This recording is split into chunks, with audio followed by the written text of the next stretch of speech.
So last time we did a bunch of sentences and adverbial sentences, and you had some time to work on these. So you have like, I don't know, 30 more. I honestly think it's probably not, I would like to have more practice than this. Maybe I'll make some more later. But hopefully it's enough to get the idea for now. And then I think, so we'll probably finish this today, and next time we'll start looking at indefinite articles and these like existential verbs and like adverbial sentences and those constructions. So those will be kind of neat, but not quite yet. So we have some more sentences to go. Let me see who's on my list. I can start if you want. Okay, sure. So I think we're on the one with the 13. Yes. Okay. So ta, baket, m, sa, ta, sishedet. Yeah. And I had the maid servant is behind the window. Good.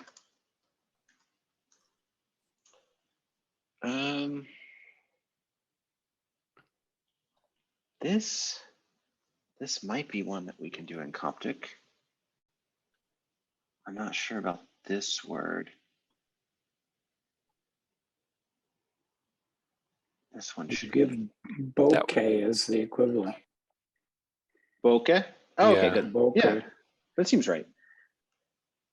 And then the last word did have a Coptic, but I didn't write it down. Oh, I did write it down. Never mind. It's like shushet? It's like shoot. Yeah, it's shushet. Yeah, that word survives quite nicely. Okay. So, but that's not to immediately derail the conversation, but that's not how the Coptic was written when we had gone through the vocabulary list before. So I'm wondering, is there more than one way to do this? How do you mean it? I don't understand. So I think when we had this in Coptic before, it was without the T's. So it was just the shu and then the omega and then the shu again, and then T at the end. It's omega instead of u, I think. Yeah. Shoshet. That's what's in your textbook. So I don't know if it's interchangeable or what. No, I don't think so. I think I just wrote it wrong. No. Okay. Yeah, I don't know why I was thinking it was shushet, not shoshet, but whatever. Yeah, so George, these T's are the definite articles. I can even put spaces in them to kind of mirror the spaces. Oh, I see. Yeah, it's the ta and then everything. So the ta just becomes T and then it becomes compacted with the following word. Yeah, and this is really a convention of like how we typeset Coptic today, because like most Coptic manuscripts don't have spaces at all. Right. We've put those spaces in, and the definite articles really do form like a single stress unit. They are proclitic in the sense that they don't have stress of their own. They form a stress unit with the following noun. And then where the vowels go and everything, that gets a little messy. Okay. But that's also true of prepositions. So like in theory, I should be, if we take another one like this, I should be connecting all of these things. I shouldn't be putting spaces between the prepositions and the nouns in theory, because even modern typeset Coptic texts often don't. They just put the preposition right up against the noun because it also doesn't have stress of its own. Okay. The stress is really only on the noun. That's kind of what spaces mean, right? Like we're separating stressed units or prosodic units in the language. But yeah, I mean, I'm just doing them this way. Okay. I don't know. So the next, I can do the next. I can keep going. Okay. Pa, kus, d. Yeah, QS and then DY, and then that's the bone is here. Yeah, that's Okay. the fake sentence I made up. I don't know when you would ever utter that sentence, but that's what it says. The bone is here. Do you want to try for the Coptic? I can try. So I'm gonna guess it's P. Let's see here. Would it be a kappa? Yep. Then I guess it's is it called sigma or is it called? Yeah. Sigma. Okay. And then the vowel I'll just tell you is A. So Cos. it's cos. And then This one is Thai. Thai. Yeah. It's pretty much the same word. Would it be more idiomatic in Coptic to say, Hempaima instead of Thai? But it depends on like dialects too, and register and all those things. I think Dai would be fine. Right. Saitic would probably say Impema instead of Dai. I think Bohairic would probably say Dai. Yeah, but of course, this is what it comes from the late Egyptians, so the Thai, right? True. Yes. Definitely. Yeah, and our Coptic is going to, like, I'm not marking everything with stars, but in theory I should, because like it's always, these are made up sentences for one thing, and they're not necessarily perfectly grammatical for Coptic. They're sort of like, like this hypothetical, like if a Coptic person were to read the late Egyptian sentence out loud using the words that they know, this is what it would sound like. Yeah. Kind of in the same way that like, if someone is imitating, if someone is reading Chaucer who has no idea how to read Middle English, they might pronounce all the words like, when that April with his showers sweet. That's kind of what we're doing here. Okay. Yeah, if you read Chaucer, you know the part. I'm not going to say like, however Middle English person would say it. When that April with his shora suta or whatever. In English class in high school, you don't read it that way. You read it as when that April with his shower sweet, because you just use the modern pronunciation. That's kind of what we're doing with the Coptic here. Okay. I can keep going. Yeah, let's do one or two more. Why not? Okay. Pa sesh em ta. We'll do this one as secha or sechau, because it's got the u. Sechau. Yeah, so a lot of Egyptian textbooks will render this as sesh, but that's based on an outdated reading of the sign. It's actually secha. Okay. It's a triliteral. And we know that from Coptic evidence. So it's not even really. So is that how it should be in Middle Egyptian also? Or is that just, okay. It should be secha. Probably no u. I'm putting the u because it's written in the late Egyptian spelling. All right, then I may have translated this wrong, but we'll see. Then I have M ta IRTT. Yeah, it's weird. That was a fun word to try to chase down. So I translated as the scribe is in the upper room, but maybe that word is not scribe. It is, yeah. It is, okay. The only distinction I'm making is like how we actually transcribe this particular hieroglyph. So you'll see, if you look at a lot of Middle Egyptian textbooks, it's without the woo, and it's just the palette and the man, yeah. Yeah, and it's just sesh. It's written sesh. Even like JSesh, the program that you used to write hieroglyphs, it's called JSesh because it's like written in Java and it's sesh for writing.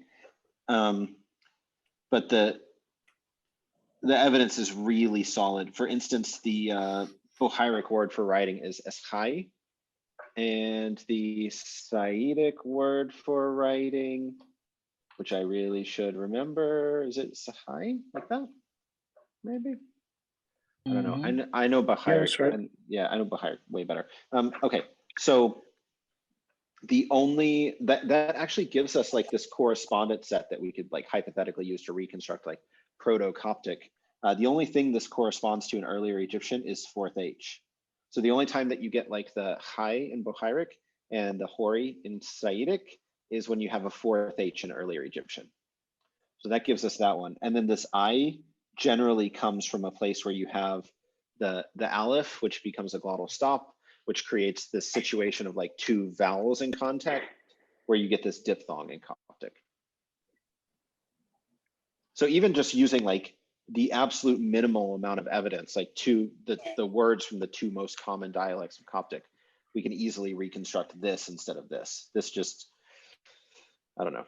Somebody thought that, and there is like there's phonetic reasons why you might think that, like especially in like old Egyptian spellings, you might have this sign plus like this sign, because there's this weird thing in old Egyptian where there's like kind of like something was happening. This sign I think was originally associated with fourth H and then became the sh sound really early. There was like a phonetic change there. So when you see it written in really old Egyptian, it doesn't necessarily mean sh. So if somebody kind of made a mistake with that to get sesh, I'm not sure, but yeah, wherever it comes from, it's now, this is the new, more correct. Okay. Yeah. And then for Coptic, I would do sa, and then nt, and then how did I think I had this word before. You did. I'm just going to try to be consistent. Okay, I made up a fake Coptic word. Talete. There's a Coptic word pauope, which means like a room or registration office, which sounds like somewhere you'd find a scribe. Okay. Are you suggesting that I rewrite the example No, with that I'm word just instead? saying, I was just looking for, because it said loft or, somewhere where you would find a scribe in a room. So registration office sounds reasonable, but that has nothing to do with the late Egyptians. The reason I use this word, so to make these examples, I just chose words from the vocabulary. And the kind of the point of this is just to give you like extra practice with the vocabulary so that these words will all be super intuitive by the time you see them in a real text. And they're all words taken out of the story of Wenamun. So yeah, the person in the upper room in the story is actually like the king of or wherever they are, Byblos, whatever. But yeah, I put a scribe in there this time because I made them by just combining things semi at random, to be honest. But just to, it's just this learning a language is just this process of like providing your brain with enough input so that it like fills the gaps. Okay. Na, it, enim, na, there's more here. There's more here, George. Eats. Oh, did I skip something? It, na, it. There's more in this word than just it. It's not just father. It, e. Yeah. And then this is my convention of marking the plural with the number 3. Oh, I see. That's number 3. Okay. Yeah, I'm doing that. I just made that up for this class. So we'll see if it sticks around. What happens to the F in there? Good question. It's a question we've talked about quite a bit. As far as I know, no one knows the answer to this. So for some reason in the word father, there's like an unpronounced F. Oh, okay. It's often argued that it is some kind of classifier, although like why horned viper would be associated with fathers. Doesn't really, there's no obvious reason. I mean, fathers don't really kill you when they bite you and they don't have horns. Like there's just no obvious connection that you would make there. So I think it's a phonogram, and I think the pronunciation of the word changed, but it did so early that we have no evidence for there ever having been an F sound in that word. So it's just like, I don't know, but it's written there. So like probably should be etef, but whatever. So then we have enim, na, and then nature. Yeah. That translates to the fathers are there with the gods. Is that right? I would just say are with. Or with the gods? Yeah, fathers are with the gods, which sounds like they're dead. So I imagine this being like forefathers or something, but it's the same word. And then this goes into Coptic very nicely.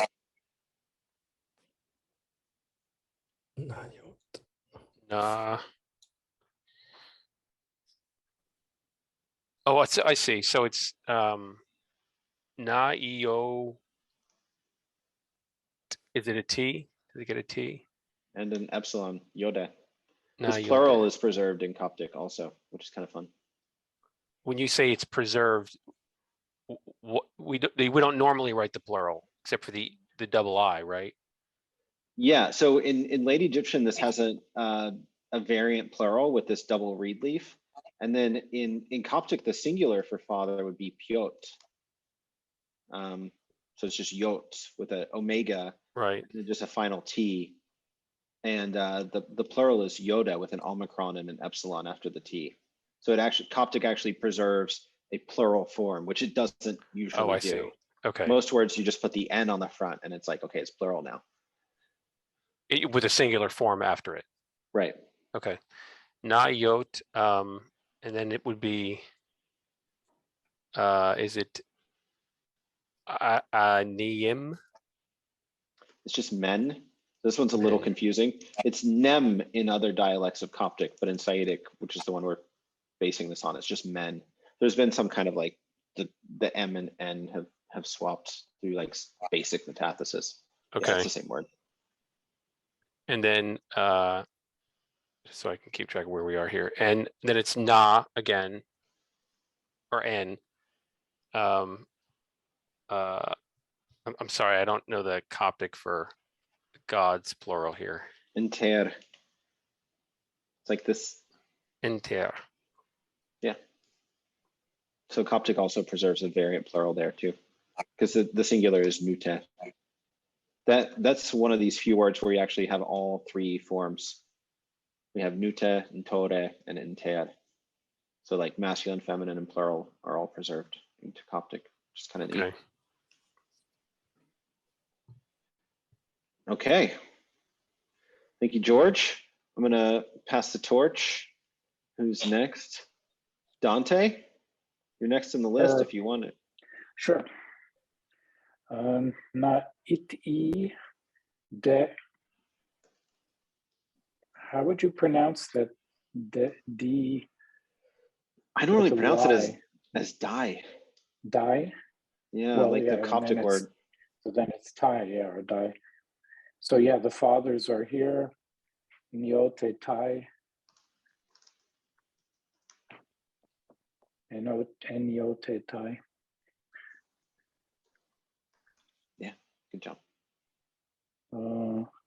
Pawer Emsa Paper. The chief is behind the house. Yeah, that's what I've written here.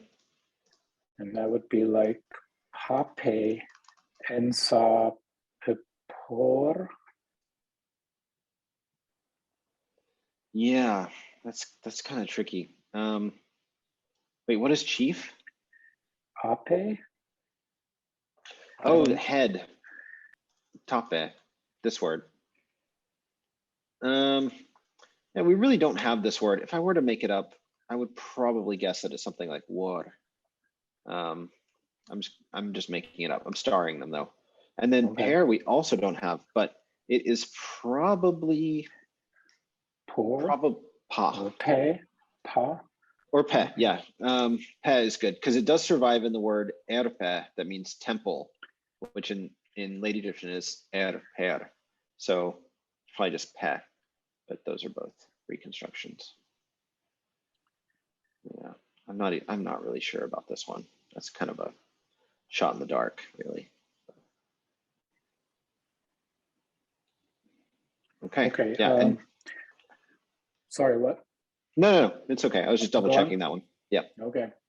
Taichet enim pa ich. The cow is with the bull. Mm-hmm. And tere men pe or Or you could say Tauros, but that doesn't come from the, that comes from Greek, not the Egyptian. Yeah, the bull one has to be reconstructed. I think I did find evidence for it as though. Yeah, that's what you put with a star. Yeah, I found something indicating that that was almost certainly what it was. I don't remember where I saw it. I think I saw it like as a compound in another word or something. I was like, okay, there it is. That's bull. Okay, 20. Ta eset chemet enim ta chemet.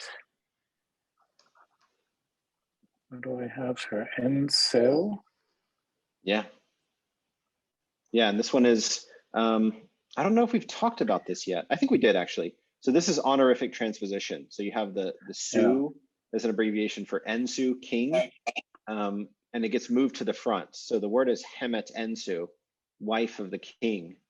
But then it's written like just su hemet. It's not actually written in the proper order. So we can imagine a full writing of this, which you will never see, would be, something like this. Hypothetic full writing would be hemet ensu. But yeah, we get an abbreviation of the word ensu and it gets moved to the front. So it ends up looking pretty unlike its transcription, but that's what it is. So that is, the woman is with the king's wife.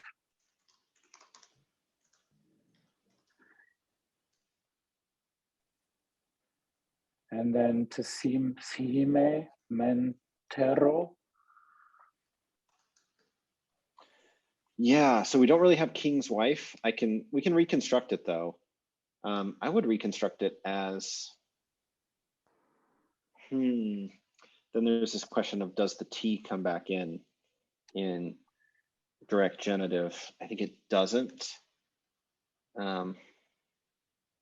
Tahim and so, something like this. But this is getting very, very hypothetical.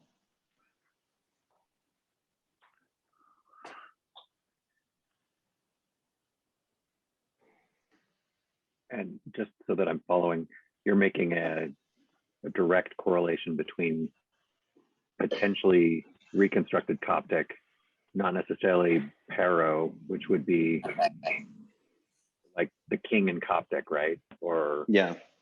Okay, cool. Thanks. Yeah, in Coptic we would have this word, hera, which actually comes from, you might know the late Egyptian of this, just comes from this. And we could have like an A40 or whatever. Or maybe a G7. This word, you know this word. Peter, you know this word. Yeah, Pharaoh. Pharaoh, yeah. Yeah. The Great House. The Great House, yeah.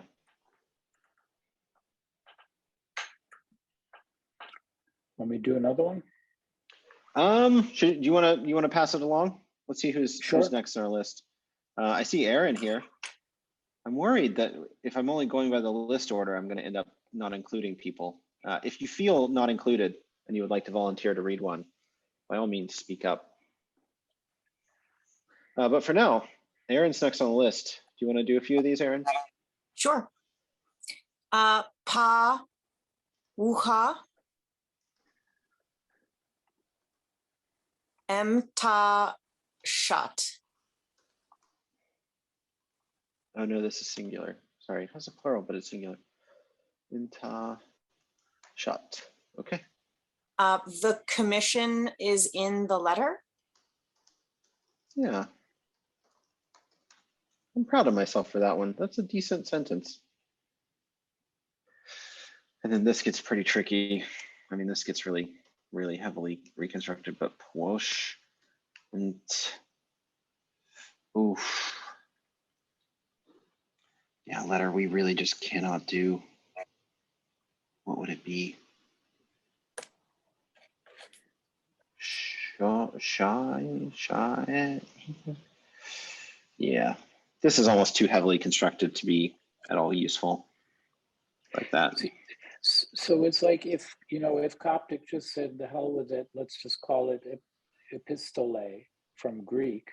Mm. Like when did they choose to like not try to keep the, original Egyptian word and just decide to go with Greek, I wonder.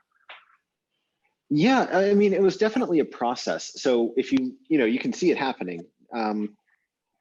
I think Naucratis had its first sort of foundation and Greek immigrants in like really early, like the 8th century BC. And then, there's like increasing Greek contact and like Egyptian rulers are like hiring Greek mercenaries to fight their battles for them in the Saite period. And then with the Ptolemies, Greek becomes like the prestige language. So it's a gradual process. We first see Greek words entering Egyptian pretty early. And they're like demotic texts have scattered Greek words in them, but they're still mostly Egyptian words. And then later on, you start seeing more Greek words in demotic texts. But then even then, our latest demotic texts are really kind of a fossilized language at this point. They're no longer reflecting the spoken language. They've become a written tradition themselves. And then with Coptic, all of a sudden you just get this like huge, like flourishing of Greek loanwords in the Coptic language. So it looks like it was happening in the background casually the whole time. And it's really not a complete process, because if you look at different dialects of Coptic, one dialect will use an Egyptian lexeme, and for the exact same word, the other dialect uses a Greek lexeme. Interesting. And it's not even correlated the way you would think. Like Bohairic has many, many more basic Egyptian words in it than Saitic, even though Bohairic is, the Delta dialect where the Ptolemies ruled. Saitic is way down in Thebes, pretty far from the predominantly Greek-speaking areas of the country.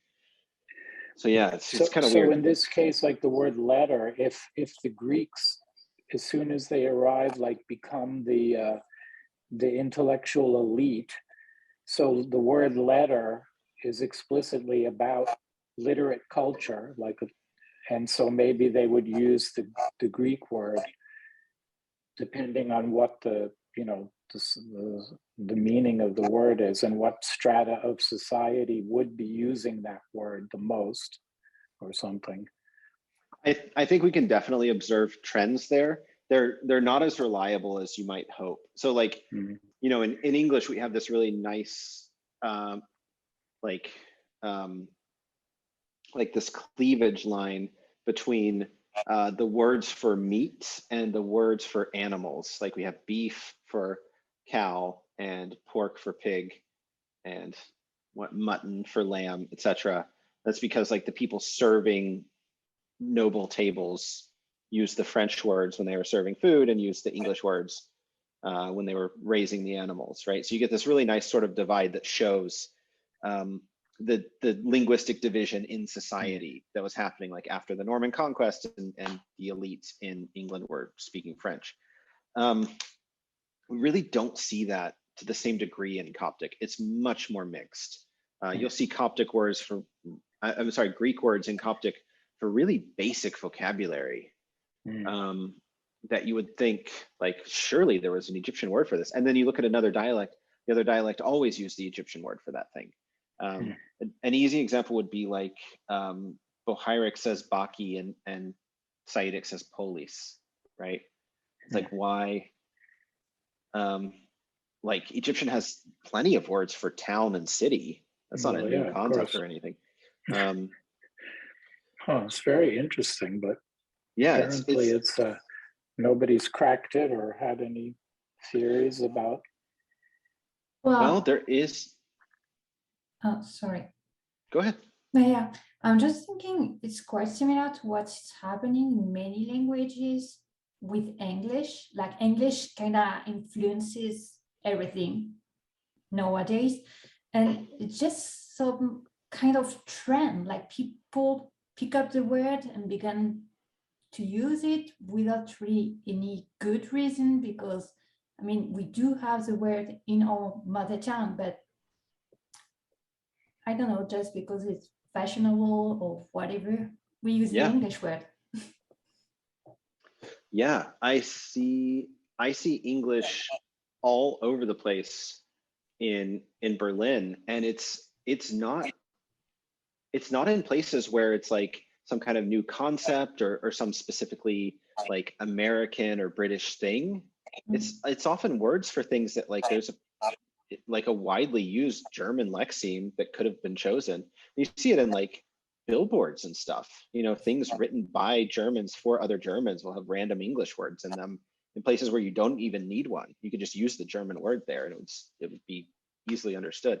So yeah, it's a tricky thing. This thing with like prestige language and like what does a prestige language even really mean? Like did Egyptian speakers at the time think that like Greek was like better somehow or more desirable? Not necessarily, because I don't think, like, Aurora, you're speaking from the perspective of like a French person. Yes. Like, I mean, I don't think French people are going around thinking like, oh, English is such a cool language or anything. Like, not really, no. Which makes it even stranger. Yeah, I mean, that would provide a really easy explanation if they were like if English speakers are using French words in conversation, it's because French is like, oh, if you speak French, you're a very fancy person and you must be very well educated. And like, it has this prestige value that you get from it. But English doesn't even really have that. It's kind of mundane, honestly. It's not really prestigious. So yeah, I don't think you can find these simple explanations. I think it really comes down to like very specific cultural moments and kind of what people are trying to say about themselves to other people. Yeah, it's tricky. There is a project called the DDGLC. Oops, no, still in transliteration keyboard. DDGLC, database and dictionary of Greek loanwords in Coptic. I don't think they have an online interface yet. But I know some of the people involved with this. It's a really cool project. It's a big project.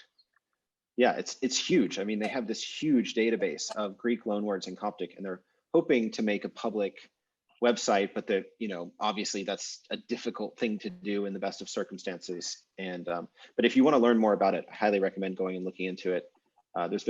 They've put out some papers about their ongoing work, and it's really interesting stuff. They have some cool findings. So through that process, which is really a huge, like long-term scientific research project where you're just like collecting as much data as you can and then kind of asking research questions and then publishing your results, we're starting to see some trends, but they're just, yeah, sure, the DDGLC. They're just not, I'll just leave it open and try to remember to put it in the syllabus when I put the videos.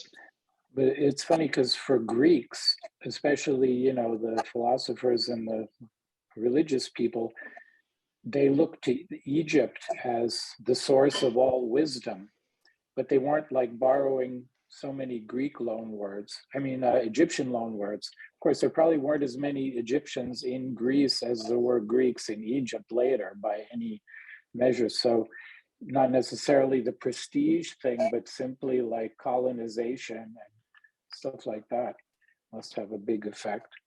Yeah, but it's, I mean, how many Americans are there in France? But that's the thing. Now you don't need to physically colonize because you're colonized by music and popular culture and media, right? True. Yeah. So that's the colonization. How many McDonald's are there in France is the question. Right. Really quite a lot. so many stupid McDonald's. But they still call it Royale with cheese, right?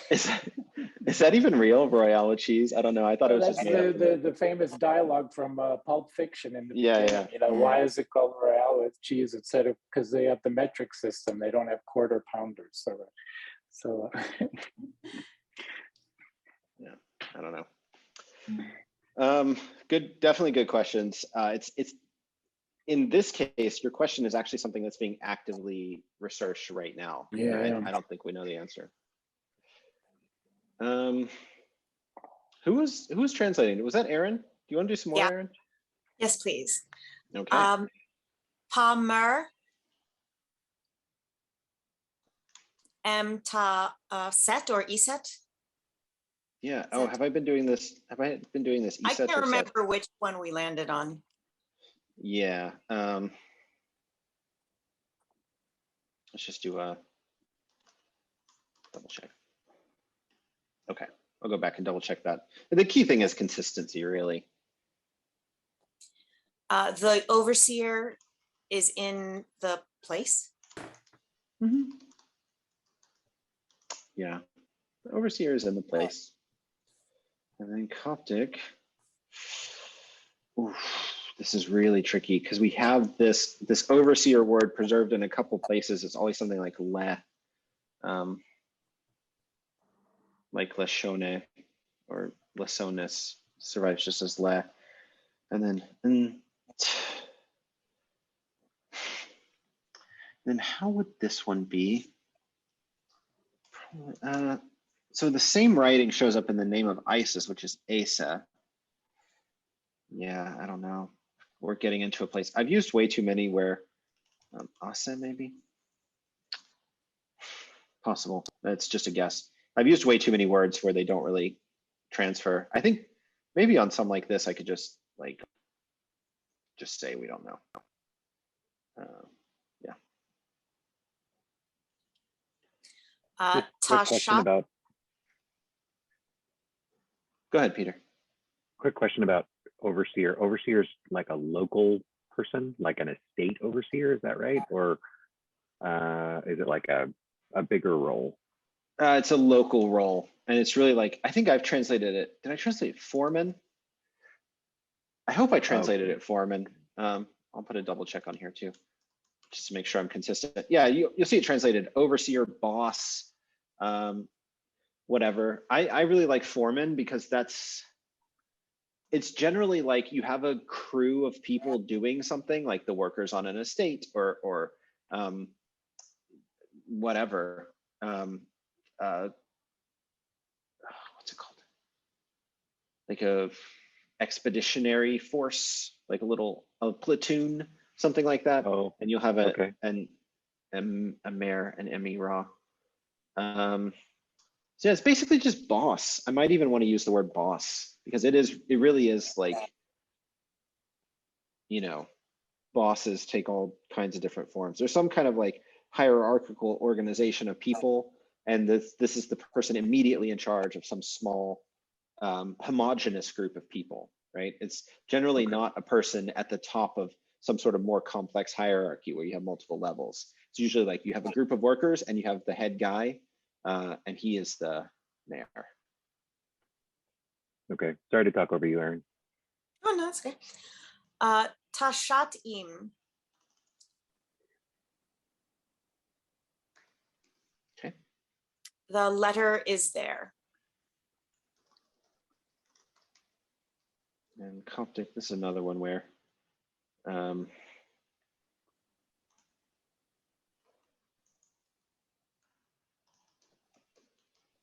something like that.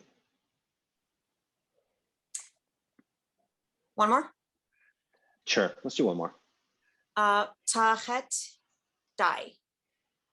Yeah. The tree is here. Yeah. Does that also mean wood? Het? Yes. Yeah. The tree / wood / stick. It's kind of like, it's like that thing you always hear about, like the saying goes like Eskimos have 40 words for snow or something.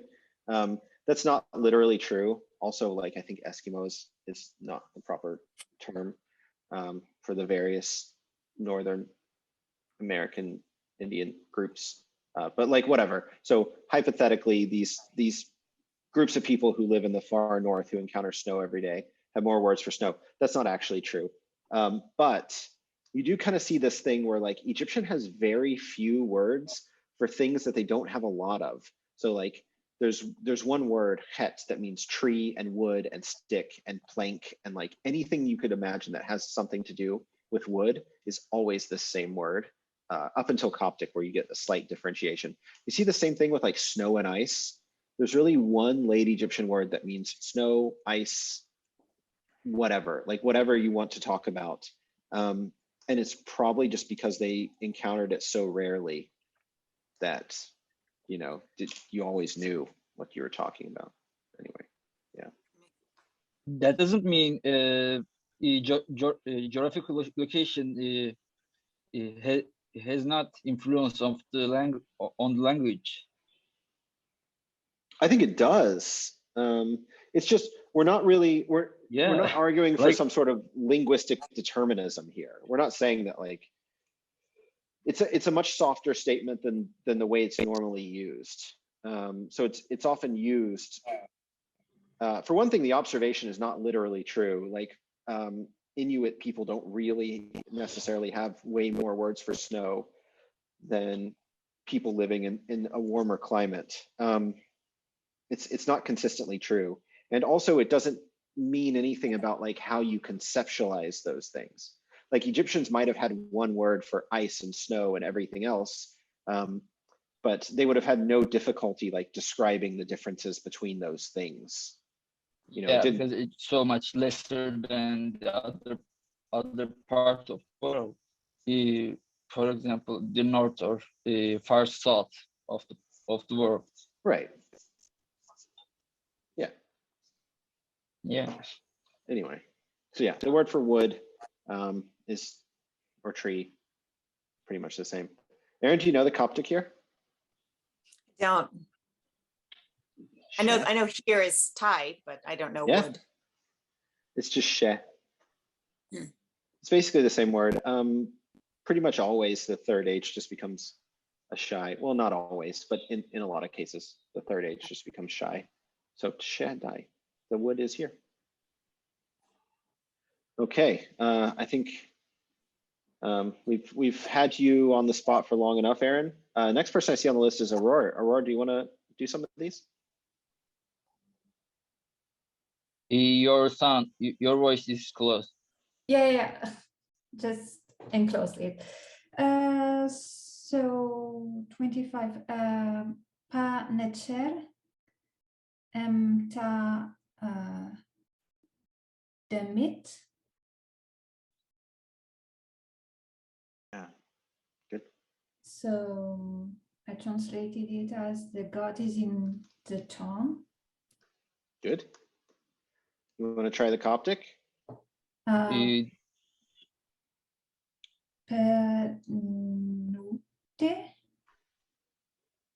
And then there will be time.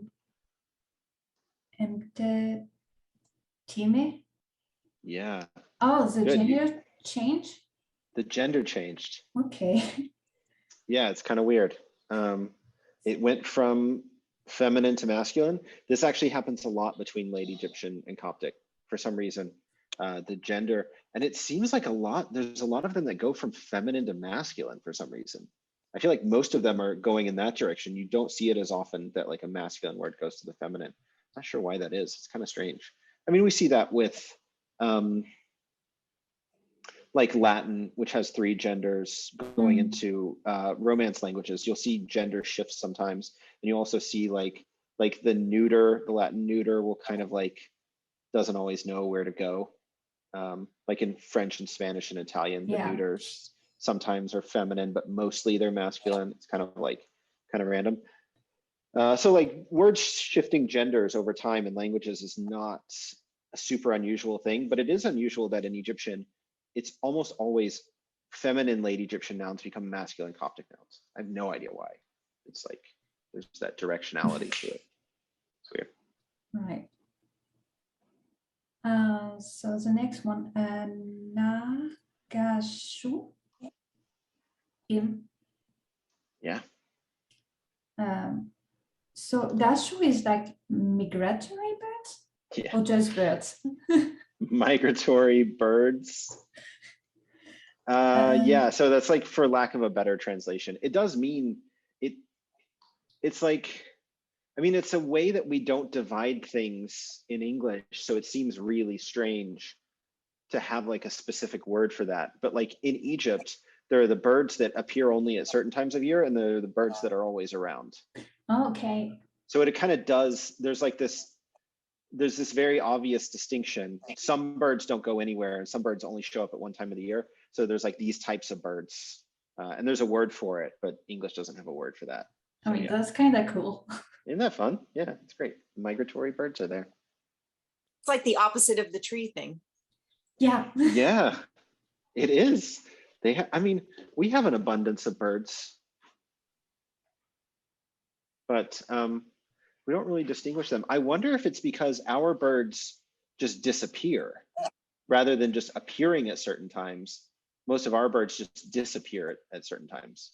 Like I'm thinking like outside my balcony in Berlin, I only see like magpies and hooded crows right now. But then like 6 months from now, there will be just like a profusion of birds. Yeah, I don't know why actually, because that's exactly the same situation. That actually doesn't change it, whatever. Okay, and Coptic. So there will be an Heshe? Keisha? Keshe? Or Chesha? Cheshe? I'm not sure what the pronunciation of this one. The Chima is weird. Yeah, so early on, it's definitely a palatalized stop. And then sometimes an affricated palatalized stop. So something like Kya. The example someone gave in the Discord last night was really good. They pointed out like the Turkish front K sound. Okay. Like in the she just left. I got my wife to pronounce the word Ekmek, and she pronounces it like Ekmek, like this Yeah. very, very front K sound. That's it. Yeah. Did I say? Oh, Mustafa, you can say it. It's most something like front dental K or Ekmek. Ekmek. It sounds like it almost has like a little Y sound with it to my ears. But if I were like as a native English speaker, if I were to read that word, I would say Ekmek, which is not correct. It's a different K sound. So early on, it was that sort of front K sound. And then over time in Coptic, it changed to a ch sound, like in the word church.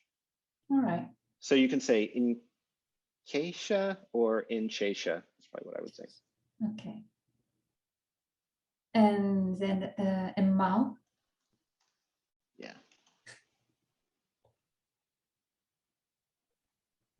Okay. Okay, so ta nebet her, ta debet. Good. And the lady is on the boat.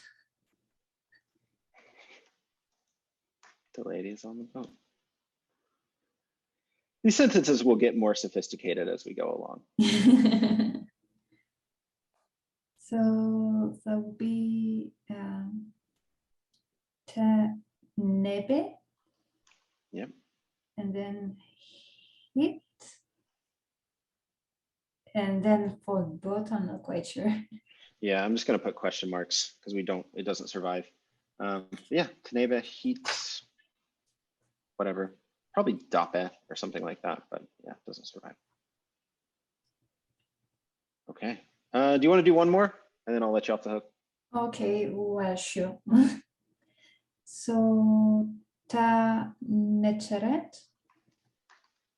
har, and is that dep? Did I say dep? Yeah. Pa yam. Yeah. Yeah, I'm going to write it like this. It's group writing, so. Okay. And then this one is not. This one goes with this one. It's a thing. Okay, they together. Yeah. So, like, is it something like the goddess is on the sea? Oh. Yeah, I would actually say on top of, but on is fine too. Yeah, the goddess is on top of the sea or upon the sea. Oh, I'm going to say upon. That sounds nice. The goddess is upon the sea. When I wrote this example, I imagined some sort of like Lady of the Lake type situation or something. Oh, so like she will be almost above it, right? Yeah, like or like literally like maybe she's like walking on it. All right. Jesus style. I don't know. I don't know exactly what I pictured, but I thought there's some kind of like you know, fabular mythological scene happening here. Mm. Like Venus in the half shell. Right. What happened to watchware? Well, it gets replaced by this, by Yom, Yom. which is a borrowing from Canaanite, right? It's the same in modern Hebrew. It's the word Yom. Yeah, Oh, okay. actually, there is a name contained with it. Maria actually come from Hebrew Mariam, and it means something like brackish water, or Oh, interesting. yeah, the Yam probably it's related to the Yum, because of the long word Canaanite Hebrew, same thing. What kind of parent names their kid brackish water?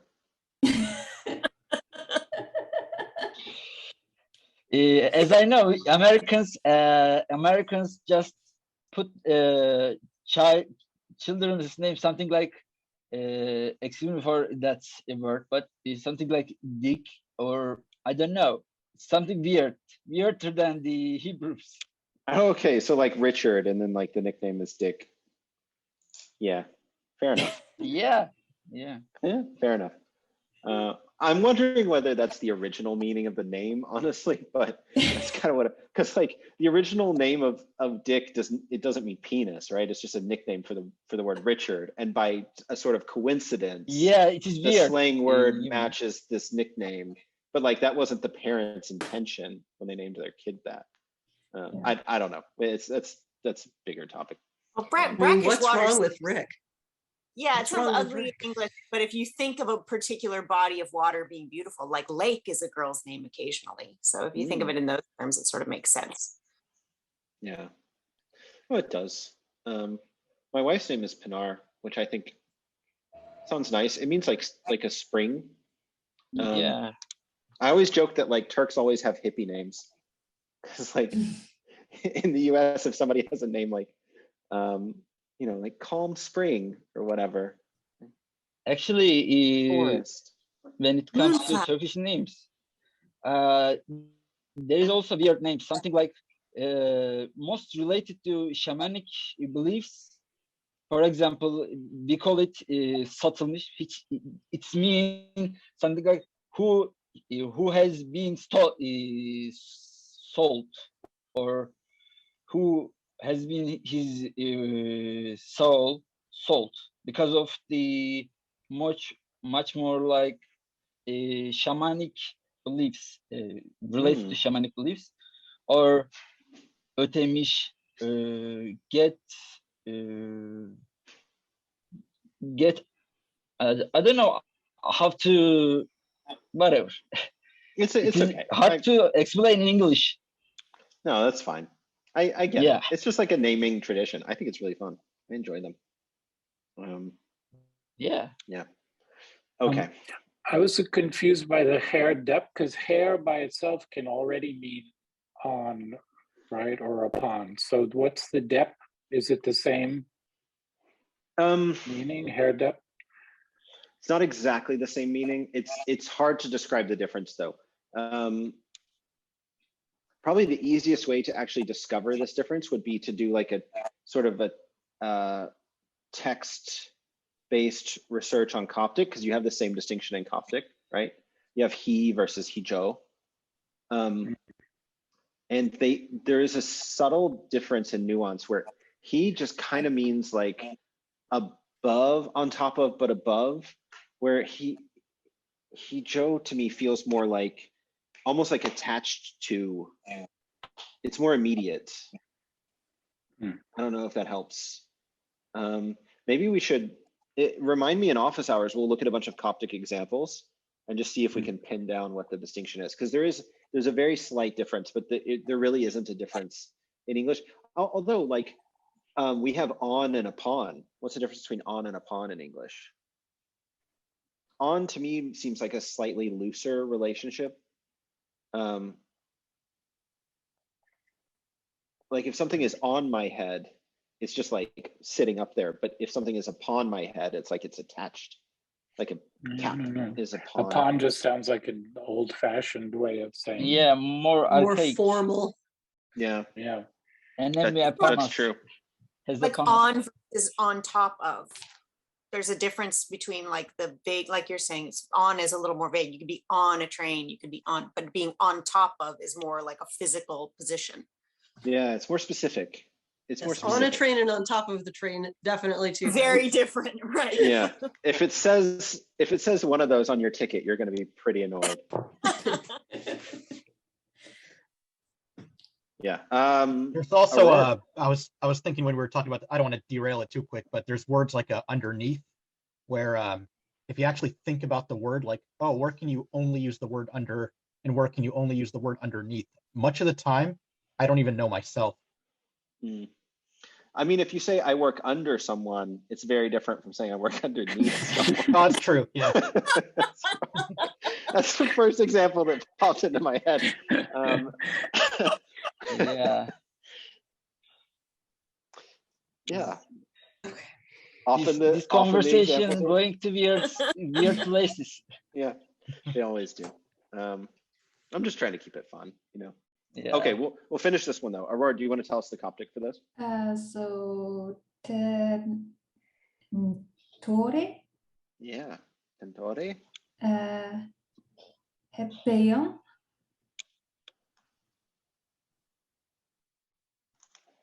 Like this. yeah. So in this case, we can actually, so there's a compound preposition in Coptic, he Joe. Joe. And then Joe, so Joj is actually a word for head. Sometimes it's just Joe. And then this gets abbreviated in Coptic. So we get this thing in Coptic where with these body part vocabularies like Joe meaning head, you would have he, Joe, N, you know, whatever the thing. And then these actually get combined and it just becomes he, Jen. All right. Yeah. And then because it's before a P, it actually changes to an M. So it's like this whole complicated process to get that. But yeah, tentore, and this I'll write like this. Tentore hijimpiom. This is a really solid Coptic sentence. This is actually probably one of the few Coptic sentences in this exercise where I can imagine actually seeing it in a real Coptic text. That's just seems perfectly natural to me. Tentore hijimpiom. Yeah, if I heard that aloud, it would just be immediately meaningful. That's kind of fun. Okay, so we've only got like 10 left, but we're not going to finish them today because we're out of time because we talked about a lot of other fun things. That's just how it goes. So we'll finish them next time and then we'll start on indefinite articles and all the other good stuff that we're going to do. I had a thought. When you do a new thing for your textbook and put it on Google Docs, you know, if you put it in Discord, so we knew there was something new to download or look at or whatever, that would be helpful. Because like I check, you know, periodically just to see if you put anything new there. But if you announced it on Discord, that would be helpful, I think. Yeah, so you get it right away. So you can get it right away when it's hot off the press. I love it. I mean, I love that you guys are so eager for my super exciting late edition content. I'll definitely do it. Totally, That's a great idea. No pressure. You know, that's kind of the point, is for there to be at least some pressure, because that's how you write books, right? You sit down and you write a little bit at a time, and it's so easy to get a bunch of other things to do and never finish a book. So yeah, you got some pressure. Some pressure is appreciated. Okay, yeah, I'll do that. I'll make an announcement, and until then, I'll just see y'all either tomorrow or next week. All right, thank you. Okay. Bye, everyone. Bye. Thanks, everybody.